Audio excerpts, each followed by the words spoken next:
بسم الله الرحمن الرحيم. السلام عليكم ورحمة الله وبركاته. وعنو وناسن دغيستيالي داوديال si kasta aad maqlaysaan meel kasta aad dhageysanaysan ku soo dhawaada barnaamijkan qosooyinka jaceylka aad ugu barateen barta YouTube-ka aanu ku leenahay barbaarta linta ala barnaamijka qosooyinka jaceylka la magac baxay waxa ay soo saaray isla markaana ina socodsiiya anigoo Cabdifataax Ali Jaamacadda Kacadda Xanjidid dhanka farsamada hagar la'aaneed mid qaali ah mid saraba ma hada ka gaadhay waxa ay farsamada barnaamijku intuu hawada ku jiro Maxamed Amiin Cabdiraxmaan Laaska markale iyo barnaamijkan qosooyinka jaceylka aad ugu barateen barta YouTube-ka aanu ku leenahay barbaarta linta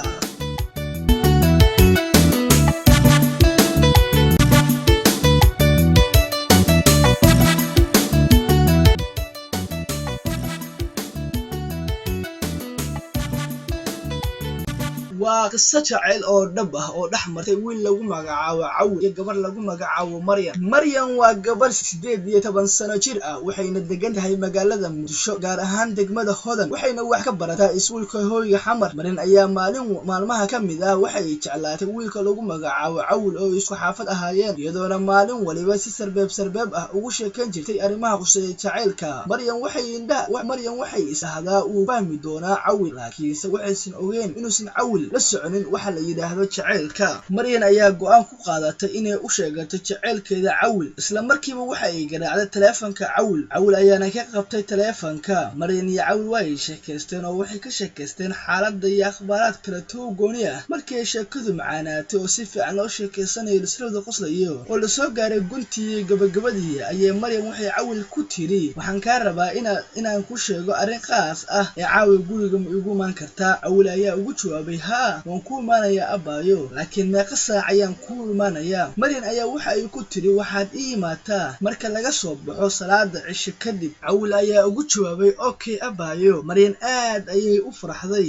allow qofaan wax ogeyn ha cadaabi Maryan waxay u maleysaa inuu Cawl u fahmay arimaheeda laakiin Cawl ma u maleynayo inay Maryan arimahaasi kala hadlayso wuxuu la sheekaystaa sida walaashi oo kale Cawl ayaa u ambabaxay hooyga Maryan oo aan ku fogeyn hooygiisa waxa uu wacay teleefanka Maryan waxa uu u sheegay inuu u soo ambaxay dhinaca hooygeeda Maryan ayaa ku tiri ayaabo diyaar ayaan ahay adiga bas ayaan ku sugayaa Maryan waxa ay si diyaarisay cuntooyin si gaar ah loo agaasimay iyo cabitaan si gooni ah loo soo diyaariyay iyadoo doonaysa inuu ku farxad geliso wiilka la yiraahdo Cawl ayaa soo gaaray hooygeeda degan tahay Maryan oo aan ka fogeyn hooygiisa waxa uu aad ugu farxay sida loo marti qaaday Maryan ayaa Cawl ka wareysatay xaalkiisa yarma kale iska caadi Cawl dhankiisa ayuu sheekada ka waday iyo kaftan qosol aad u badan dhaliyay hase ahaatee wiilka la yiraahdo Cawl ma ula socdo jawiga iyo xaaladda iyo Maryan waxa ay damacsan tahay walise kalama hadlin Maryan Cawl arimihii ay u wacday waqtiga waa usguray waxa aan la gaaray xilli dambe oo waxay saacadu gaartay 12 habeenimo ama 5 saac oo habeenimo Cawl ayaana ku dhahay Maryan waan sii baxayaa abayo waa xilli dambe Maryan ayaa Cawl ku dhahday waxaan rabaa inaan ku sheego arrin abowey okay ii sheeg abayo ayuuna Cawlna ugu jawaabay Maryan ayaa ku dhahday Cawl abow waan ku jeclahay oo caawa dhan waxaan ka fikirayay sida aan kugu sheegi lahaa jaceylka aad ku baaxad weyn iyo xanuunka yahayo markii aan adiga ku arkana wax xanuunka iga fuqo Cawl ayaa isku naxay oo yiri isagoo dhidid xoogan ka socdo aniga miyaad jeceshahay abayo Maryan ayaa ku dhahday ha abowe waan ka helay oo waxa ay qanciyay quruxdaada iyo dabeecadda suuban ee Ilaahay uu ku siistay Cawl ayaa ku dhahay Maryan abayo aniga sida walaasha oo kale ayaan kula sheekaystaa marka arimahaasi kuma jiro ee iga raali noqo Maryan ayaa hadalkii mar labaad ku celisay Cawl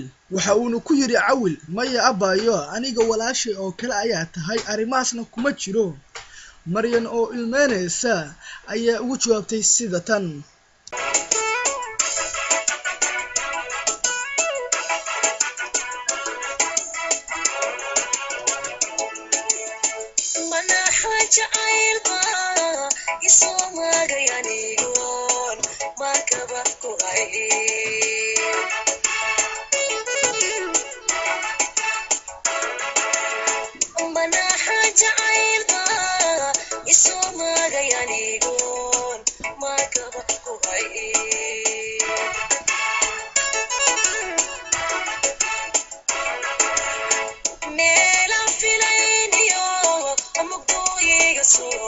baxay inaan macsuum martii soora iga raba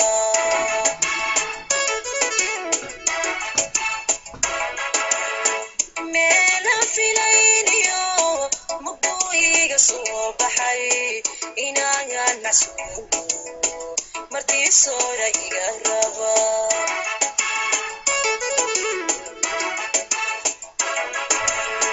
marhoran afayfto markaagana adkayso haygu soo baxan kaa maarmay aniguye magacaagi waan muubteena kala qari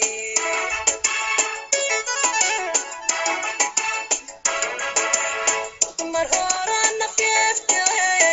markaagana adkayso haygu soo baxan kaa maarmay aniguye magacaagi waan muubteen kala qari